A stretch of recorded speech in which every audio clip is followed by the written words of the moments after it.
안녕하십니까.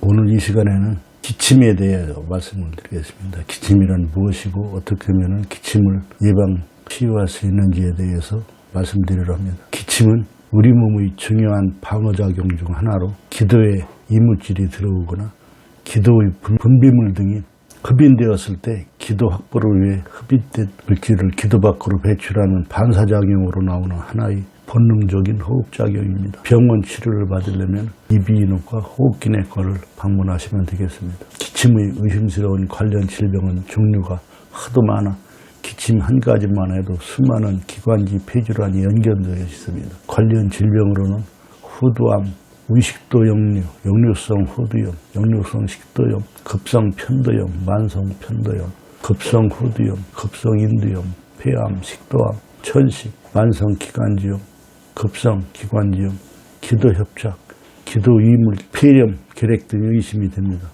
기침은 우리 몸의 중요한 방어작용의 하나이며 가수, 세균 등의 해로운 물질이나 다양한 이물질이 기도 안으로 들어오는 것을 막아줍니다. 흡입된 이물질이나 기도의 분비물이 기도 밖으로 배출되도록 하여 항상 기도를 깨끗하게 유지시켜주는 작용을 합니다. 기침은 후두를 포함한 기도의 자극에 의해 반사적으로 발생하는 것이 대부분이며 연기, 먼지, 이물 등의 외부 물질의 흡입에 의한 기도 자극, 가래나 콧물, 위산 등의 내부 분비물질에 의한 자극으로도 유발될 수 있으며 각종 기도 염증 질환, 기도협착, 종양에 의한 기도 침범이나 압박 등의 원인으로 유발될 수 있습니다. 심지어 귀의 고막 및 바깥쪽 귀의 자극에 의해서도 생길 수 있다 합니다. 보통 3주 이내의 기침을 급성기침, 3주 이상의 기침을 만성기침이라고 하며 좀 더 세분화하여 3주에서 8주까지의 기침을 아급성기침, 8주 이상 지속된 기침을 만성기침으로 정의하기도 합니다. 기침은 매우 다양한 원인에 의해 발생되기 때문에 일괄적인 치료에 대해 설명하기는 매우 어렵습니다. 따라서 기침을 유발할 수 있는 질환들을 찾아내야 하는 것이 치료의 첫 단계라고 할 수 있습니다.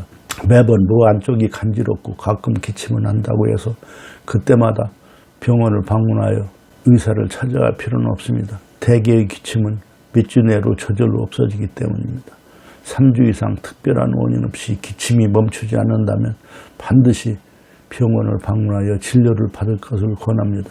치료는 기침을 유발하는 원인의 제거이며 환경적인 원인과 복용 중인 약물을 확인하여 기침을 유발하는 약제를 제거하는 과정을 거친 뒤 흉부, 부비동 X선 촬영, 폐 기능 검사, 혈당 검사, 혈액 검사 등 원인 감별을 위한 검사를 시행한 뒤 진단에 따라 적절한 치료를 진행하게 됩니다. 기침은 자극을 제거하기 위해 반사적으로 나타나는 것이므로 기침을 억제하기 위해 강력한 진해제를 복용하는 것은 오히려 역효과를 초래할 수 있으며 원인 질환의 발견을 늦출 수 있기 때문에 적절한 검사 없이 스스로 진단하여 병을 키우는 일은 없도록 해야 합니다. 특히 가래가 많이 나오는 경우 가래 배출을 막으면 폐렴으로 진행할 수 있어 주의해야 합니다. 기침 가래는 은행식초만으로 아주 쉽게 해결이 됩니다. 이상은 한국은행나무연구소에서 알려드렸습니다.